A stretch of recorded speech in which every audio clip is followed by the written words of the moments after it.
Hi, friends. Have you heard of the MAHA Report, the Make America Healthy Again report? Well, that is the official document of this current administration that led to all of the initiatives that we have seen RFK and others propose in politics. My goal in reading this document and taking notes and documenting the things that I'm seeing from it is to better understand what's happening with the administration, but also to assist in the translating of the document for those of you who have read it and don't understand it, have not read it and are not even interested in understanding it, or you're just in between, you're kind of ambivalent to it all. So, I'm a science major, and as a nutrition degree science major, we studied how to read peer reviewed studies, how to interpret statistics in medicine, and so on and so forth. So this series of posts, I don't know how long it will be. I started by the time I got 10 pages in to the document, I said, "Oh, I should probably like go back and take notes and sort of document this process." And it could be quite a few installations as I dig through the content. I think it's important to understand who wrote it, who was involved in that process, the data that was collected, where the data came from, et cetera, et cetera, et cetera. But I got hung up on like just the beginning part of the thing, and it said "Make America Healthy Again," and in the subject matter, but the document itself is saying "Make America's children healthy again," and I think that is an important keynote that we have not heard very often in general conversation.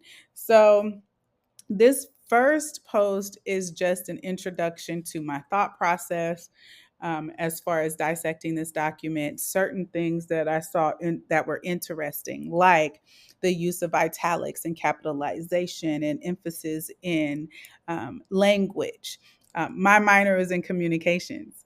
And so being able to see those little details of this word is put in italics and it's capitalized and it's not in the general statement and the sentence structure, all of these different things struck me as interesting as I was reading the document. And I don't know if anybody else seems to think that that's interesting or not, but I just be on here talking and really kind of working these things out because I feel like it's important for us to not bury ourselves. We can't put our head in the sand as it relates to what is happening right now.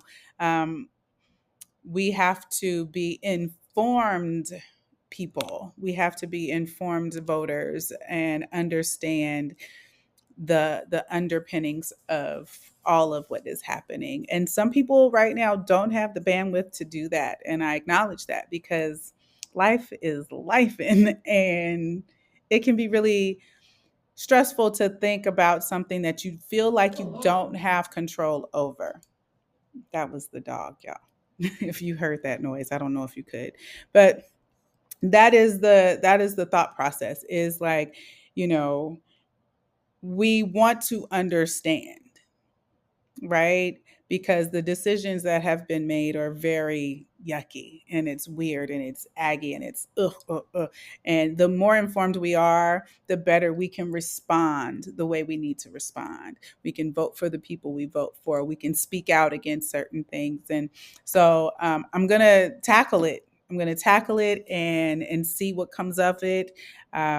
I hope you'll join me and give feedback and let me know if you've read it or if you plan to read it, or if you never plan to read it, you don't care about it, all of those things, everything else in between, because it really is important that we have this discussion about what is happening in our world, what is happening in our country, what is happening in our neighborhood, and how these things affect us long term. Because all of these things really do affect us long term, and we really got to understand how to maneuver.